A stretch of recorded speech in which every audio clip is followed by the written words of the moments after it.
नए army chief का इंतखाब, अफवाहों का सिलसिला जारी। बेशतर ममालिक में आर्मी चीफ की तैनाती को मामूल की खबर समझा जाता है, मगर पाकिस्तान में सिपा सालार का इंतखाब इस कदर अहम और कलीदी फैसला है कि तैनाती से कई महीने पहले ही इस हवाले से चेमिगोइयों, तबसरों और तज्जियों का सिलसिला शुरू हो जाता है। जनरल कमर जावेद बाजवा, जिनकी तौसीशुदा मुद्दत मुलाजमत 29 नवंबर 2022 को ख़त्म हो रही है, उनसे मुताल्लिक एक बार फिर अफवाहों, सरगोशियों और कयास आराइयों का सिलसिला जारी है। सुप्रीम कोर्ट की तरफ से मोहलत दिए जाने के बाद पार्लियामेंट ने आर्मी चीफ को तौसी देने से मुताल्लिक कानून साजी की तो सर्विसेज चीफ्स की रिटायरमेंट के लिए उम्र की हद 64 साल मुकर्रर की गई थी। जनरल कमर जावेद बाजवा अभी 61 बरस के हैं और मुद्दत मुलाजमत ख़त्म होने से चंद हफ्ते पहले 12 नवंबर को 62वीं सालगिरह मनाएंगे।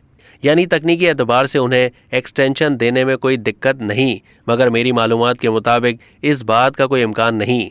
फैसला हो चुका है कि बाजवा साहब मुद्दत मुलाजमत ख़त्म होने पर घर चले जाएंगे और मज़ीद तौसी नहीं लेंगे। जिन सरगर्मियों की बुनियाद पर ये बातें हो रही हैं वो दरअसल अलविदाई नौयत की हैं।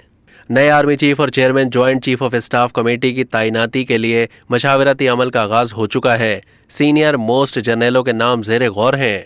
GHQ में क्वार्टर मास्टर जनरल के तौर पर फराइज सरअंजाम दे रहे लेफ्टिनेंट जनरल आसिम मुनीर इस वक्त सीनियरिटी में पहले नंबर पर हैं। वो इससे पहले DG military intelligence, DG ISI और कोर कमांडर गुजरांवाला के तौर पर काम कर चुके हैं। सीनियरिटी लिस्ट में दूसरे नंबर पर core commander Rawalpindi lieutenant general Sahir Shamshad Mirza हैं। निहायत मुतासिर कुन कैरियर के हामिल साहिर शमशाद मिर्ज़ा साबिक आर्मी चीफ जनरल राहिल शरीफ के दौर में DG-MO रहे। लेफ्टिनेंट जनरल के रैंक पर तरक्की पाने के बाद उन्हें चीफ ऑफ जनरल स्टाफ तैनात किया गया, जो आर्मी चीफ के बाद सबसे ताकतवर तरीन ओहदा है। तीसरे नंबर पर मौजूदा CGS lieutenant general Azhar Abbas हैं।